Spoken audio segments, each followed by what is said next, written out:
Dear ladies and gentlemen, dear colleagues, I am Dean Salisbury of the University of Pittsburgh School of Medicine and Western Psychiatric Institute and Clinic in Pittsburgh, Pennsylvania, United States of America, Director of the Clinical Neurophysiology Research Laboratory.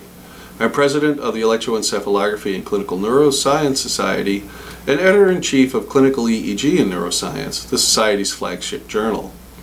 The ECNS is an international scientific and educational organization dedicated to disseminating knowledge regarding the latest scientific advances in all fields of neurophysiology as they relate to the understanding, treatment, and prevention of neurobehavioral disorders. On behalf of the ECNS, I would like to welcome you to the second annual G20 World Brain Mapping and Therapeutic Scientific Summit in Istanbul.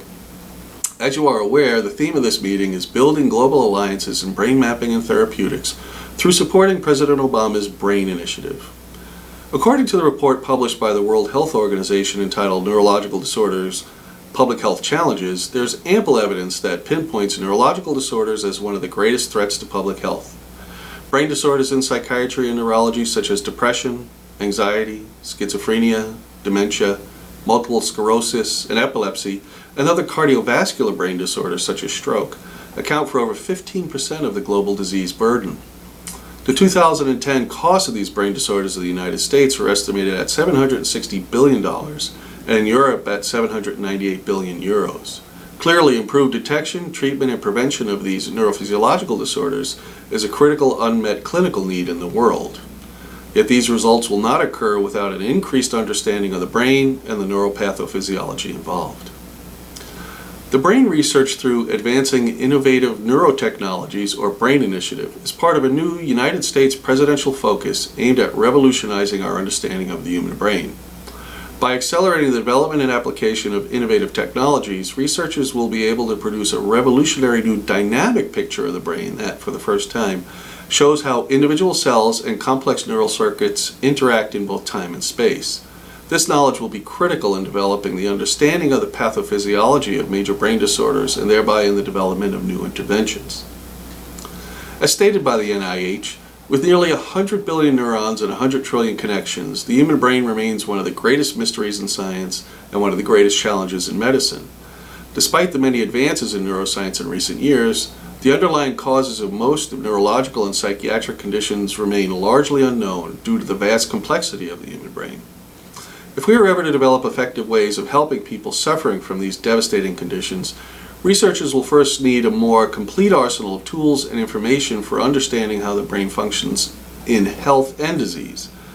Central to the thinking behind the BRAIN Initiative is the idea that neurophysiological techniques with millisecond temporal resolution are key tools for understanding not only the operation of cells and local circuits, but also the pathophysiology of distributed neural systems and long-range circuits thought to underlie many neurological and mental health disorders. The BRAIN Initiative comprises 7 overlapping topic areas: description of cell types, development of neural circuit diagrams, new methods of monitoring neural activity, the development of new physiology-based interventional tools, expanding theory and data analytic tools, increasing knowledge of human neuroscience, and integrating approaches in a translational manner. For example, requests for proposals were made to develop new methods for identifying distributed circuits and merging multimodal neuroimaging data. Currently, several requests are targeting new invasive neurostimulation techniques, building on technologies like deep brain stimulation, which has shown so much promise in the treatment of depression and obsessive-compulsive disorder. Recently published reports in our journal, Clinical EEG and Neuroscience, have highlighted the utility of QEEG-based interventions, including guided training in stroke rehabilitation and classification of different types of learning disabilities with and without specific language impairment. In fiscal year 2015, the United States National Institutes of Health committed $85 million to the BRAIN Initiative.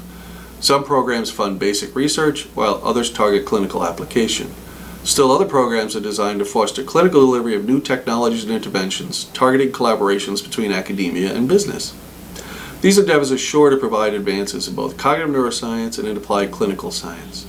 First, cognitive neuroscience will benefit as we gain better understanding of the exquisite neurophysiology and distributed brain systems that underlie complex, multifaceted human behavior. And second, applied clinical science will benefit as we use that knowledge to design more precise, targeted interventions and as we develop new methods for modulating and correcting pathophysiology in brain disorders. The Brain Initiative represents an unprecedented opportunity for increasing our knowledge of how the brain works and for identifying, treating, and preventing the pathophysiology that gives rise to debilitating brain disorders and places such emotional, social, and financial burdens on society. I will trust you to learn much about these cutting-edge research and technologies today and hope you enjoy this fantastic conference. Thank you.